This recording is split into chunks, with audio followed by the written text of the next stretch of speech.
everybody. I want to talk a little bit about my hospitalization in this video today.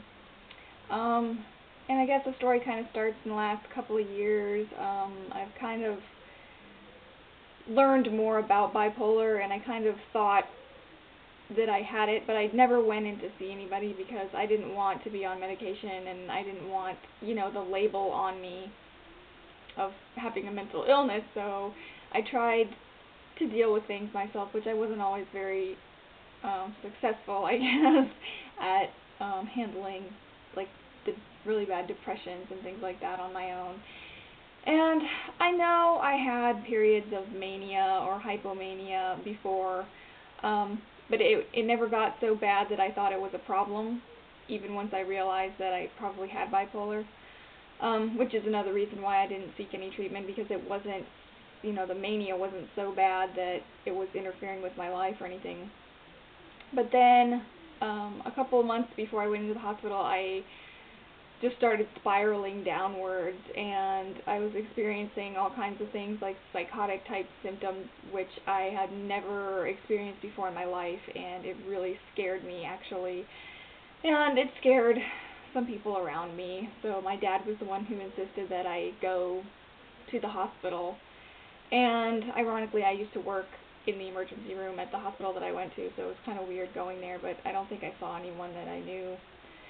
But anyways, I knew from working at the hospital that anybody that comes in as a psych patient is like 99% of the time kept as an inpatient.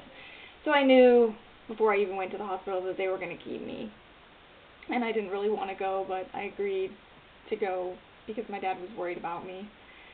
So technically I went of my own free will, but I kind of didn't because it was only at his prodding that I really went. I wouldn't have gone on my own if I had to make the decision myself. And the hospital experience, it was kind of like scary at first because I'd never been in that kind of environment, and it's a locked ward, and it's, I don't know, everyone had their own room, and I didn't have to share a room with anybody, which was good. But there was nobody on the ward that had bipolar. Most of the people were there for suicidal, either suicide attempts or thinking about suicide, and people that were really depressed. And there was like one person who had schizophrenia, and one person that was like alcohol dependent, and a couple people that I'm not really sure why they were there actually. But I still have yet to meet someone in the flesh who has bipolar. I'm the only person I know that does. So that would be actually interesting to me and helpful to me. But being in the hospital wasn't really that helpful to me, and I don't ever want to go back again because I can see if you're suicidal how it could keep you safe from harming yourself. But in my case, the only thing good that came out of it was I got a diagnosis of bipolar 1. And yeah, I mean, the psychiatrist they had came in, and he only saw me for like 5-10 minutes at a time a day, and so they can't really get all that much information from you in that short of a time, and try and figure out everything that's going on with you.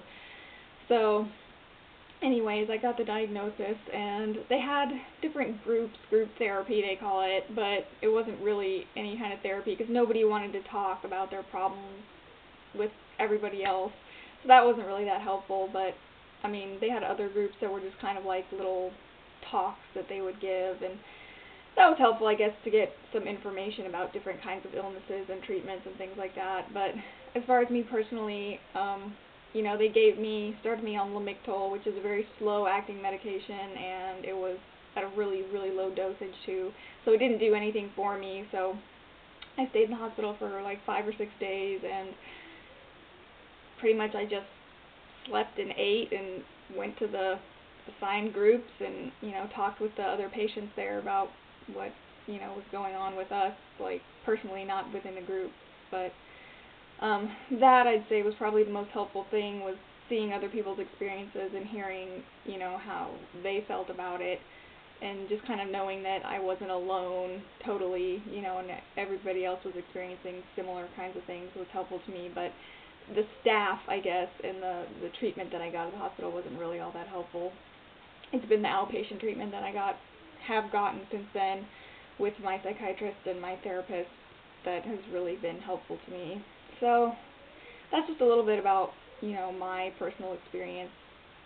Going to the hospital may help some people, but I hope that I can stay out of the hospital because I don't really want to go back there again unless I'm, kicking and screaming and someone's dragging me there. I intend to stay out of the hospital, hopefully for good.